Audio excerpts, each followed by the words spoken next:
नमस्कार, स्वागत है आपका खबर मध्य प्रदेश में और मैं हूं आपके साथ मयंक शर्मा।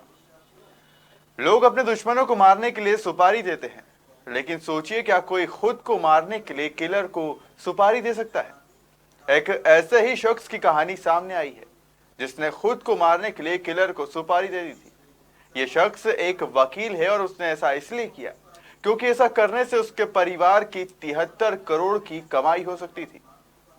दरअसल ये पूरा मामला अमेरिका के दक्षिण कैरोलिना के एक परिवार का है।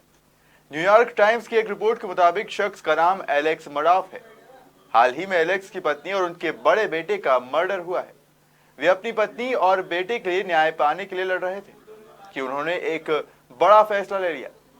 उन्होंने फैसला किया कि वो अपनी जीवन लीला समाप्त कर लेंगे। इसके लिए उन्होंने एक किलर को सुपारी दे दी। एलेक्स मडाफ का यह दाव उल्टा पड़ गया और उसे गिरफ्तार कर लिया गया। उसने अपनी सुपारी इसलिए दी थी क्योंकि उसने ये प्लान अपने छोटे बेटे को $10 मिलियन यानी कि करीब 73 करोड़ रुपए का लाइफ इंश्योरेंस दिलवाने के लिए रचा था। वो चाहता था कि उसके मरने के बाद ये सारे पैसे उसके छोटे बेटे को मिल जाए और वो अपनी जिंदगी ठीक से जी सके, क्योंकि उसका परिवार पहले से ही तबाह हो चुका था। कुछ समय पहले ही मडाफ की पत्नी मार्गरेट और 22 वर्षीय बेटे पॉल की गोली मारकर हत्या कर दी गई थी। जिसने गोली चलाई वो अपराधी अब तक फरार है।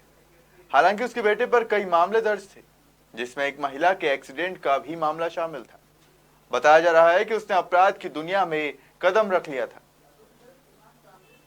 उसके बेटे के अपराधों की कीमत उसके परिवार को भी चुकानी पड़ रही है।